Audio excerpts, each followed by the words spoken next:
रूस के राष्ट्रपति मुश्किल से 28 घंटे के लिए भारत आए, लेकिन इस 28 घंटे में प्रधानमंत्री मोदी और पुतिन देश दुनिया को कई अहम संकेत दे गए। भारत ने जता दिया कि दुनिया चाहे जो कर ले, भारत अपने सबसे विश्वसनीय साझेदार का साथ नहीं छोड़ने वाला है। दूसरी तरफ पुतिन ने भी अमेरिका, यूरोप को साफ संकेत दे दिया कि वो रूस को अलग थलग करने की चाहे जितनी भी कोशिश कर ले, दुनिया में सबसे तेजी से उभरता देश भारत उनका ठोस साझेदार था, ठोस साझेदार रहेगा। और इसके साथ ही पूरी दुनिया में तेजी से बदलते अंतर्राष्ट्रीय समीकरणों के बीच बदलते पावर सेंटर की धमक भी आज दिल्ली में सुनाई दी। सिर्फ रणनीति की नहीं, सिर्फ कूटनीति की नहीं, बल्कि आर्थिक मोर्चे पर, कारोबारी साझेदारी मोर्चे पर और सबसे अहम डिफेंस की साझेदारी के मोर्चे पर भारत और रूस के बीच अब नए अध्याय की शुरुआत हो चुकी है। तो कई लोग इसे एक नई किताब की शुरुआत मान रहे हैं, लेकिन अब सबकी नजरें इस बात पर टिकी हैं कि इस नई शुरुआत में भारत कहां खड़ा होगा, भारत के सामानों का रूसी बाजार कितना स्वागत करेगा और इसके लिए हम कितने तैयार हैं। जब दोनों देशों ने एनर्जी सेक्टर, डिफेंस सेक्टर में साझेदारी बढ़ाने की बात की, लोकल करेंसी में कारोबार बढ़ाने पर फोकस करने की बात की, तो अमेरिका के दिल पर क्या गुजरा होगा। और एक और बड़ा सवाल, चीन के साथ गहरे रिश्ते जता चुका रूस हकीकत में भारत के लिए कितनी बाहें फैलाएगा। ऐसे कई अहम सवाल हैं जिनके जवाब अब हर कोई जानना चाहेगा। आवाज अड्डा में इसी पर करेंगे खास चर्चा। नमस्कार, मैं हूं लक्ष्मण राय और चर्चा में शामिल होने वाले अपने विशेष मेहमानों से आपका परिचय कराऊं, इससे पहले एक रिपोर्ट देख लीजिए।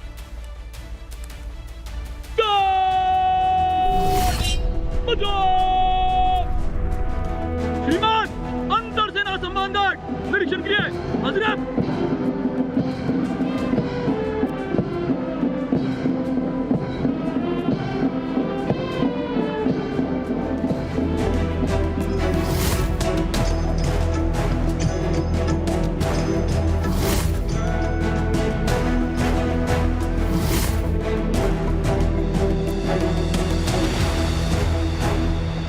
प्रधानमंत्री नरेंद्र मोदी और रूस के राष्ट्रपति व्लादिमीर पुतिन की गहरी दोस्ती दुनिया भर ने देख ली है।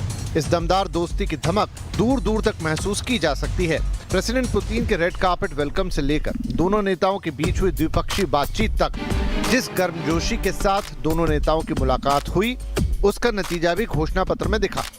पीएम मोदी ने भारत रूस की दोस्ती को ध्रुव तारे की तरह बताया। दोनों देशों के बीच आपसी सहयोग बढ़ाने के साथ कई अहम समझौते हुए। इसमें हेल्थ केयर और मेडिकल एजुकेशन, फूड सेफ्टी और standard, man power mobility, ship building, समुद्री सुरक्षा और निगरानी, कृषि और फर्टिलाइजर और न्यूक्लियर एनर्जी सहयोग शामिल है।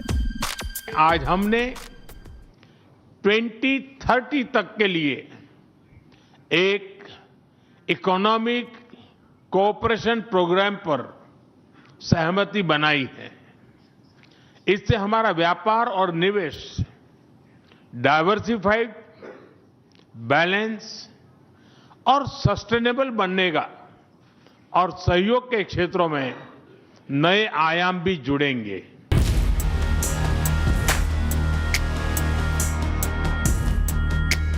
राष्ट्रपति पुतिन ने भारत को बड़ा भरोसा दिया है। उन्होंने कहा कि भारत रूस के बीच पिछले एक साल में व्यापार 12% बढ़ा है। यह अपने आप में रिकॉर्ड है। रूस द्विपक्षीय व्यापार को $100 बिलियन तक ले जाने को तैयार है। उन्होंने तेल सप्लाई को लेकर भारत को भरोसा दिया। We are also seeing successful partnership in energy. Russia is a reliable supply of oil, gas, coal and everything that is required for the development of India's energy. We are ready to continue uninterrupted shipments of fuel for the fast-growing Indian economy. Putin के साथ बातचीत से पहले PM Modi ने रूस Ukraine युद्ध को लेकर अपना साफ मैसेज दिया। मैंने हमेशा कहा है कि भारत न्यूट्रल नहीं है, भारत का पक्ष है और वो पक्ष शांति का है। हम शांति के हर प्रयासों का समर्थन करते हैं और हम शांति के हर प्रयासों के साथ कंधे से कंधा मिला करके खड़े हैं। पीएम मोदी ने आतंकवाद के मुद्दे पर भी अपनी स्थिति साफ कर दी। उन्होंने साफ साफ कहा कि आतंकवाद के खिलाफ लड़ाई में भारत रूस साथ साथ हैं। आतंकवाद के विरुद्ध लड़ाई में भारत और रूस ने लंबे समय से कंधे से कंधा मिलाकर सहयोग किया है। भारत का अटल विश्वास है कि आतंकवाद मानवता के मूल्यों पर सीधा प्रहार है और इसके विरुद्ध वैश्विक एकता ही हमारी सबसे बड़ी ताकत है। पीएम मोदी ने भारत और रूस के बीच विन विन सहयोग को आगे भी जारी रखने की बात कही है। सवाल ये है कि पुतिन के दौरे से भारत को क्या हासिल हुआ है। भारत और रूस के बीच अहम करार से दोनों देशों के बीच व्यापार को कितनी रफ्तार मिलेगी, आतंकवाद के खिलाफ लड़ाई में भारत को रूस का कितना सहयोग मिलेगा और रूस यूक्रेन युद्ध को लेकर पीएम मोदी के रुख को किस तरह देखना चाहिए।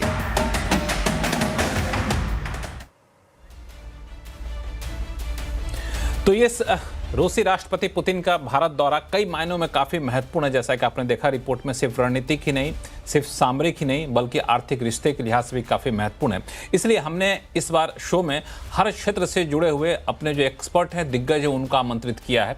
उनसे आपका परिचय करा दूं।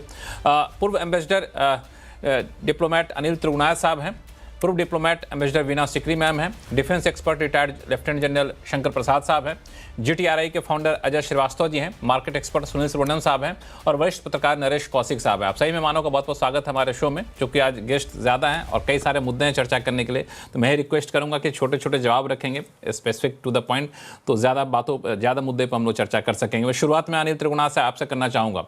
आपसे करने के पीछे एक वजह भी है।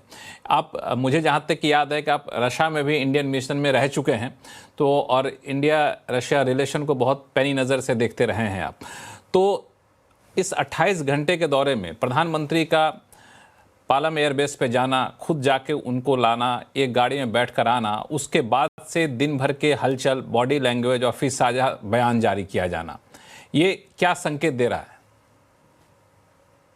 देखिए, इसमें तो लक्ष्मण जी कोई शक नहीं है कि भारत और रूस की जो दोस्ती है वो अविश्वसनीय है। कई बार 25 साल से प्रेसिडेंट पुतिन ने ये एनुअल समिट का शुभारंभ खुद किया था। उस वक्त हम मॉस्को में ही काम करते थे और यहाँ आए भी थे दिल्ली में उस विजिट में पुतिन साहब के साथ। तो हमने ये देखा है कि तब से वो बड़ा हेविली इन्वेस्टेड है भारत के साथ रिलेशनशिप में। और प्रधानमंत्री मोदी के साथ और जो भी पहले वाजपेयी जी थे, दूसरे प्रधानमंत्री रहे हैं, उनका रिश्ता बड़ा अच्छा रहा है। लेकिन प्रधानमंत्री मोदी के साथ बड़ा स्पेशल रिश्ता है जो कल हमने देखा बड़ी अच्छी तरह से, आपने और उससे पहले तियानजिन में भी देखा, एक गाड़ी में गए साथ में और किस तरह से उनकी बॉडी लैंग्वेज थी, किस तरह से एक दूसरे के प्रति रिस्पेक्ट थी। तो मैं समझता हूँ कि ये एक बड़ा इंपॉर्टेंट रिलेशनशिप है और मैं आज भी ये समझता हूँ और कहता हूँ कि भारत और रूस की जो इस वक्त जो हमारी दोस्ती और उसकी जो शुरुआत और जो उसका जो स्तंभ है, वो दोनों नेताओं के बीच की आपसी समझबूझ और एक दूसरे के प्रति पूरी इज्जत ये है। बड़ा ही उसकी वजह से संयोग है। बहुत ज्यादा फर्क पड़ता है, बिल्कुल। और इस कल जो आपने देखा साहब, एक बड़ा संयोग है कि आप 2000 में जब इस रिश्ते की नींव डाली जा रही थी तब उस वक्त थे और उस डेलीगेशन में आप इंडिया आए भी थे और आज भी ये सारा कुछ देख रहे हैं। तो संक्षिप्त में आपसे समझूं कि आखिर दोनों पल को याद करें आप, तो क्या बदला हुआ आपको दिख रहा है? देखिए, बदला तो दुनिया की जो परिस्थिति है वो बहुत ज्यादा बदल गई है। हालांकि उस वक्त भी भारत सैंक्शन से बाहर आ रहा था, रूस भी परेशान था, काफी हालत खराब थी। उस वक्त प्रेसिडेंट पुतिन भी अपने देश को ढूंढने की कोशिश कर रहे थे। आज भी रूस काफी बड़ी सैंक्शंस के अंदर में है। तो इंटरनेशनल परिप्रेक्ष्य में देखें तो काफी हद तक सिमिलैरिटीज हैं, लेकिन भारत आज एक बहुत सशक्त देश के रूप में उभरा है और जिसकी स्ट्रेटेजिक ऑटोनॉमी पूरी तरह फुल डिस्प्ले पे हमने देखी है इस रशिया यूक्रेन विजिट के दौरान में। तो मैं समझता हूँ कि ये एक हमारी जो एक प्रधानमंत्री मोदी की कहें तो एक बड़ी डायरेक्ट अप्रोच है कि भाई जिसके साथ हमारी दोस्ती है, जिसके साथ हमारी ट्रस्टेड और पार्टनरशिप है, उसके साथ में हमें किसी भी प्रेशर में आ जाए हम नहीं छोड़ेंगे। ये